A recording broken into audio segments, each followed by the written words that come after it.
Federal law enforcement officials cracking down on the Venezuelan street gang Tren de Aragua today. More than 24 alleged members of the gang arrested here in New York City.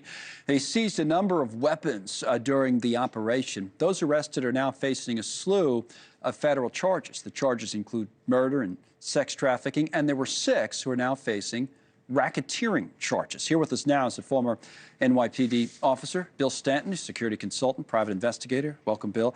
What do you make of that, using the RICO statutes in this particular case? That stood out to some people. Connell, good afternoon. Thanks for having me. What I think it's a brilliant move by this administration and an accurate move for those old enough.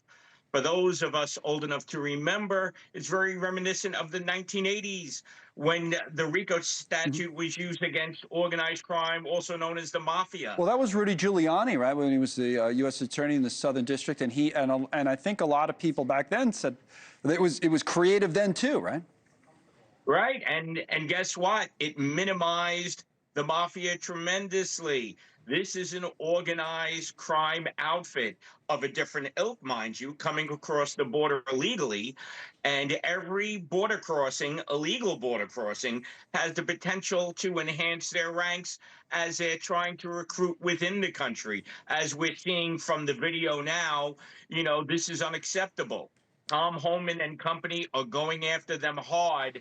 And hopefully we have the same results as we did against organized crime. You want to talk about that quick clip from Holman earlier at the White House and how he put it.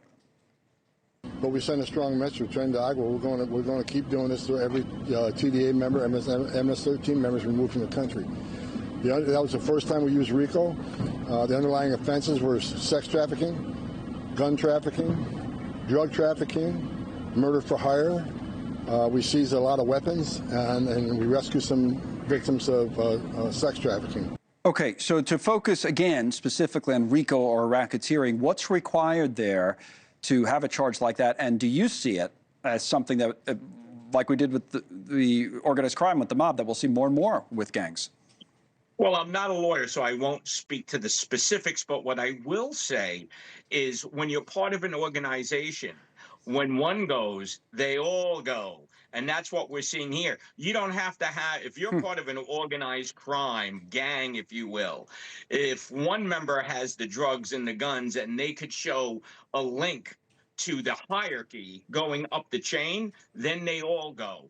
And this is the most expeditious way to get these rapists, child traffickers, murderers out of our country and back to the country of origin. All right, yeah, they got a lot today, a lot of them right here in New York. Bill, thanks. Thank you for watching. Subscribe below and download our NewsNation app right now on your phone, and you will get fact-based, unbiased news for all Americans.